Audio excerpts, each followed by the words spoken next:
Welcome to My Irish Radio, music and culture news, your connection to everything happening in the world of Irish music and culture.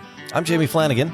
Each episode will share the latest news from Ireland's vibrant music scene, from traditional and folk to rebel ballads, pub tunes, Celtic rock, and today's top Irish pop. We'll also bring you updates on festivals, cultural events, and people keeping Irish heritage alive around the world. And remember, My Irish Radio is more than just a station. It's your community, your soundtrack, your voice. You can listen 24/7 at myirishradio.com and through the links in the podcast description below. Here's the best part. You can be part of it. Host your very own show on My Irish Radio. Choose your playlist, share your stories, make My Irish Radio your Irish Radio. Let's get into what's happening this week in Irish music and culture. If you have any plans for St. Patrick's Day on your calendar, or if you're simply, the kind of person who loves understanding the underlying currents of global culture, you're absolutely going to want to hear this. Yeah, you really are. Because today is Tuesday, March 3rd, 2026, and we are unpacking a remarkably vibrant week in Irish culture. And we look at a stack of sources straight from Emerald Echoes, which is an Irish music and culture news platform.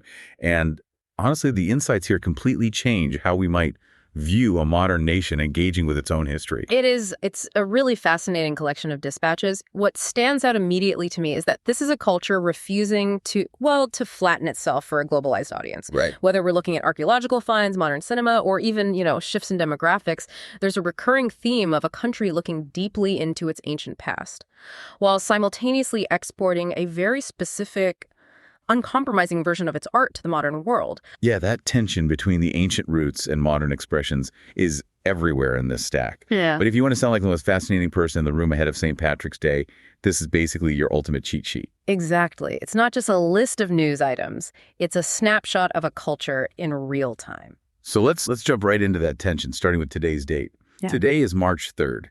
Numerically, that's 3/3. And according to our sources from Emerald Echoes, today is actually International Irish Whiskey Day. Right, which was established by the whiskey writer Stuart McNamara. Yeah, Stuart McNamara.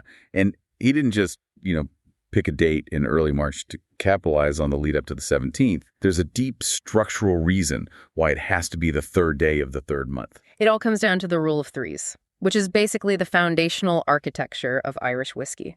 The number 3 holds immense, symbolic, traditional, and crucially strict legal importance in its production. Strict legal importance. I love that. Yeah, McNamara chose this date to highlight 3 core pillars. So the first pillar is triple distillation. While many other whiskeys, like Scotch, for example, are typically distilled twice, traditional Irish whiskey goes through the copper stills a third time. And that third pass through the still, that strips out the heavier compounds, right? Leaving a lighter, more refined spirit. Exactly. It requires more time and more energy, but it completely defines the style. That historical hallmark is what gives it that signature smooth character. And then the second pillar is time itself. Right, the aging process. Yeah. By strict legal definition, for a spirit to even earn the title of Irish whiskey, it must undergo a minimum of 3 years of maturation. It has to sit in wooden casks interacting with the oak for no less than 36 months. Wow, okay. And then the third pillar represents the actual categories of the spirit. The industry officially recognizes 3 primary styles, which are single malt, single grain, and single pot still. So you have 3 distillations, 3 years of aging, and 3 distinct styles, 3/3. March 3rd. It's brilliant. We should actually pause on that third style, though, single pot, because it's uniquely Irish and speaks to this idea of cultural defiance we're going to keep seeing today. Oh, for sure. Single pot still whiskey is made from a mash of both malted and unmalted barley. And historically, this method was actually born out of rebellion. Which is such a great story. It really is. Distillers in Ireland started adding raw, unmalted barley to the mash, specifically to dodge an oppressive British tax on malted barley. That is just a brilliant workaround. It was. And in dodging the tax, they accidentally created a completely new flavor profile.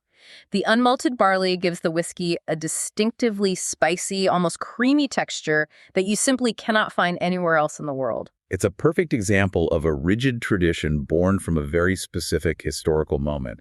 And it also strikes me that this mathematical adherence to the number 3 is sort of woven into the national DNA. I mean, it mirrors the 3 leaves of the traditional shamrock and the 3 vertical bands of the national tricolor flag. It's incredibly symbolic. And strategically, placing this day on March 3rd is just smart cultural marketing.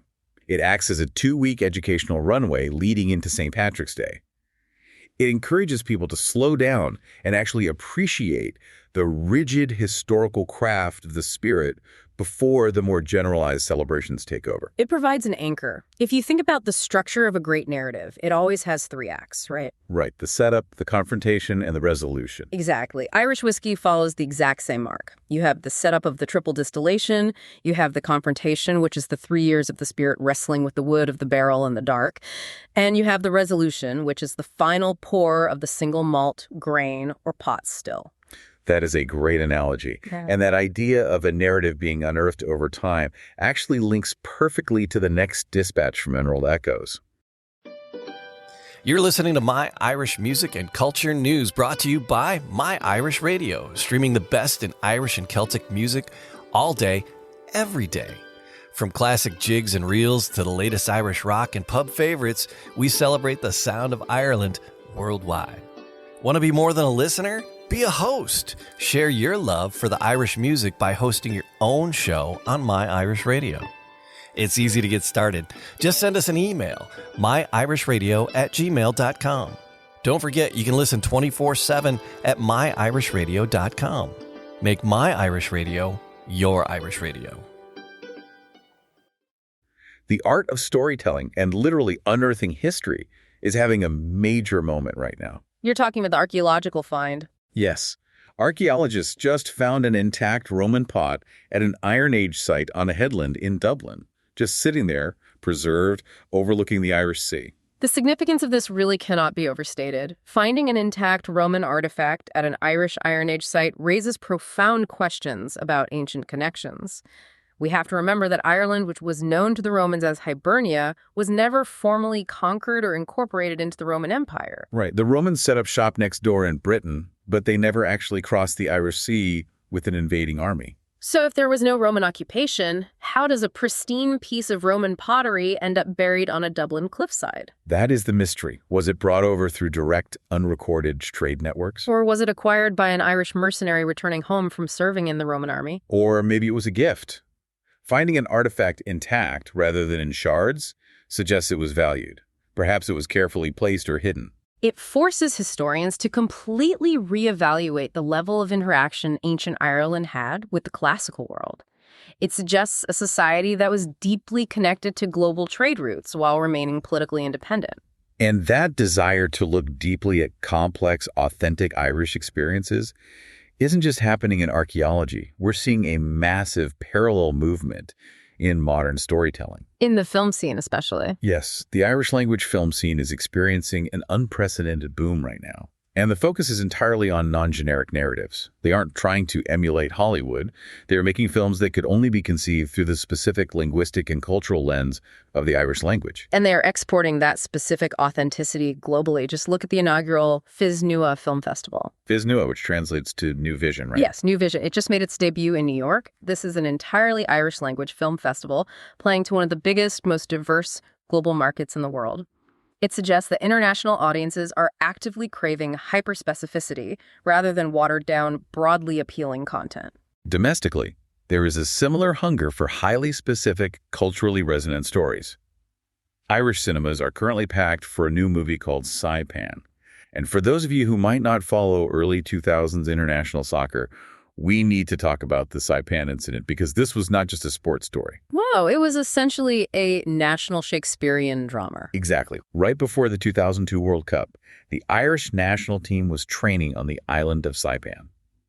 The conditions were reportedly poor, the training gear hadn't arrived, and the team's star player and captain, Roy Keane, had an explosive, expletive-laden confrontation with the manager, Mick McCarthy. It was a massive cultural earthquake. Keane was sent home before the tournament even started, and it literally divided the country in half. You were either a Keaneite, believing in uncompromising professional standards, or a McCarthyite, believing in respect and authority. Families genuinely argued over dinner about it. Now, over 2 decades later, it is a major cinematic event. The fact that they are turning the Saipan incident into a feature film shows a remarkable confidence in their own modern history. They recognize that this intense, insular national argument holds enough psychological weight to carry a film. And it doesn't stop there. We're seeing Andrew Scott slated to star in the upcoming film Walk the Blue Fields, which is another heavily anticipated project. Right. And we're seeing that same confidence in the literary world as well. The spring literary season has kicked off with 3 different Irish authors securing major international book deals.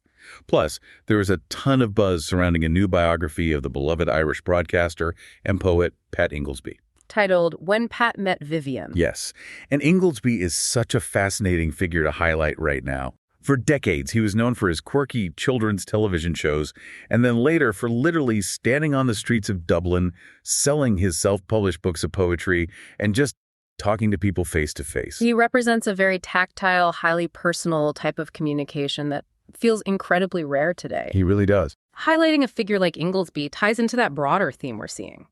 In an era of highly polished, algorithm-driven media, there is a distinct cultural pivot back toward eccentric, authentic human connection.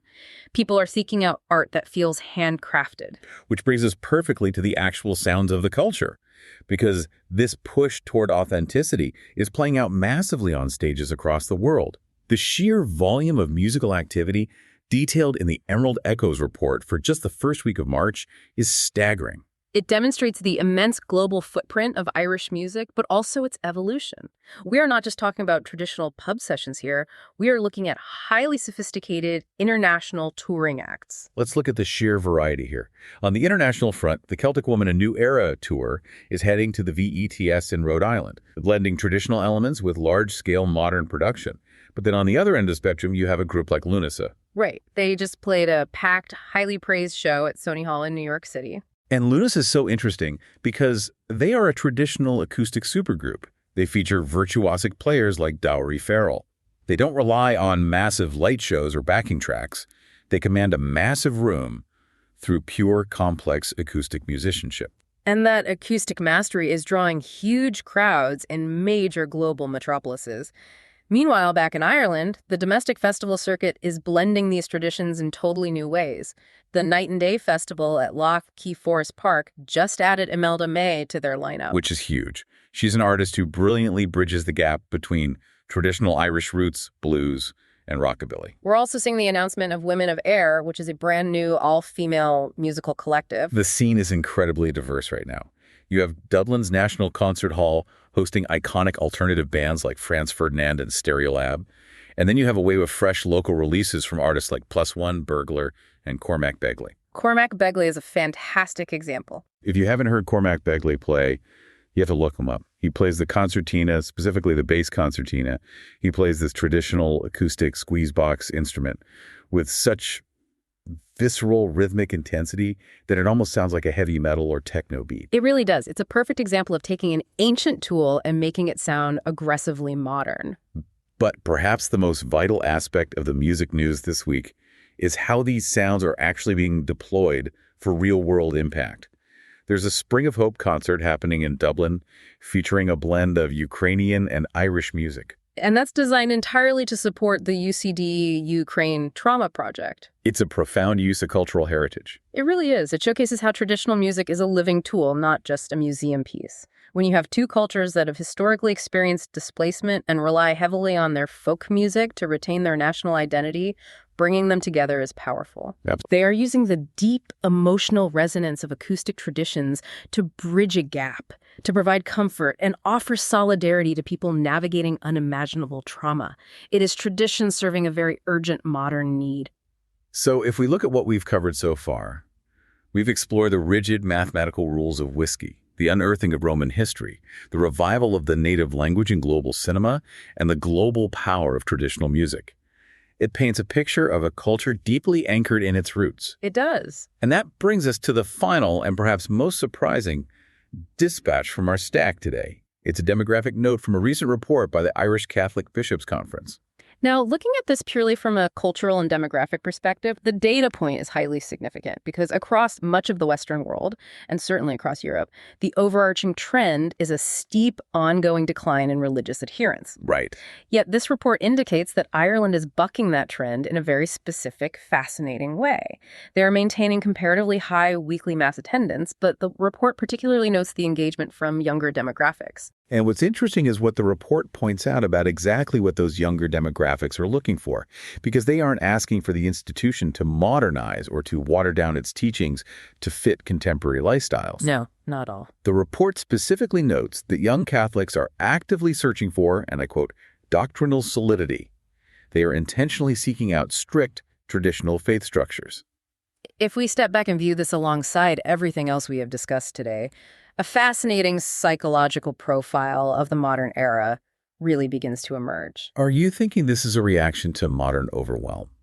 Because when I look at these trends together, young people flocking to ancient acoustic music, watching films in a highly specific historical language, insisting on a very rigid 3-year distillation rule, and returning to traditional Mass, it feels like a generation that is completely exhausted by the endless choices of the digital world. That is precisely the connection. We live in a chaotic age where everything is ephemeral. Algorithms dictate our media, information is synthesized in seconds, and social structures feel increasingly fluid. In response to that dizzying lack of boundaries, there is a profound psychological desire to anchor oneself. Wow. It totally changes how you interpret someone seeking out a historically accurate single-pot still whiskey, or a young person buying a ticket to an entirely Irish-language film in New York. Exactly. It isn't just nostalgia. It is an active search for a foundation. They are looking for things that are slow, things that require patience, and things that have historical permanence. It's a search for guardrails. When everything in your life is customizable, there is immense comfort in engaging with something that says, this is the rule. This is how it has been done for hundreds of years, and we are not going to change it just to make it easier for you. Yes. Whether that is a strict 3-year maturation law for whiskey, the complex grammar of a native language in cinema, or the doctrinal solidity of an ancient faith, they are using the past as a stabilizing force to navigate an overwhelming present. When we look at this stack of sources from Emerald Echoes in its entirety, the duality is just striking. We have an intact Roman pot lying under the soil of an Iron Age headland, the mathematical beauty of a triple distillation rule celebrated globally on March 3rd, and the visceral sound of a bass concertina ringing out in modern venues. It's incredible. Irish culture right now is proving something remarkable. It is showing us that sometimes the absolute best way to move forward into the future is to take a very firm, unapologetic grip on the past. It is a truly dynamic landscape, and I think it leaves us with an intriguing paradox to consider. Let's hear it. If a younger generation is increasingly seeking out authenticity, whether they are retreating to strict doctrinal faith, reviving a native language cinema movement, or insisting on the uncompromising rules of traditional distillation, what happens when tradition becomes the ultimate counterculture? That is a great question. Right. In a world where you can instantly synthesize any sound, artificially generate any image, and access endless streams of fluid information, is adhering to ancient, slow, and rigid rules actually the most modern act of rebellion you can commit? Is tradition the new rebellion? What a phenomenal thought to leave on. Whether you use this to sound incredibly well-informed at your upcoming social events, or you just apply it to how you view the cultural shifts happening around you, we are so glad you joined the conversation. Keep questioning the world around you. Stay curious. That's it for this episode of My Irish Radio, Music and Culture News. Thanks for joining us. And remember, you can hear the best in Irish and Celtic music 24 hours a day at myirishradio.com. If you ever dreamed of sharing your favorite tunes and stories, now's your chance. Become one of the hosts. Host your own show right here on My Irish Radio. Just send us an email. It's easy as that. myirishradio@gmail.com. Until next time, it's Jamie Flanagan. Keep the music playing and keep Ireland in your heart.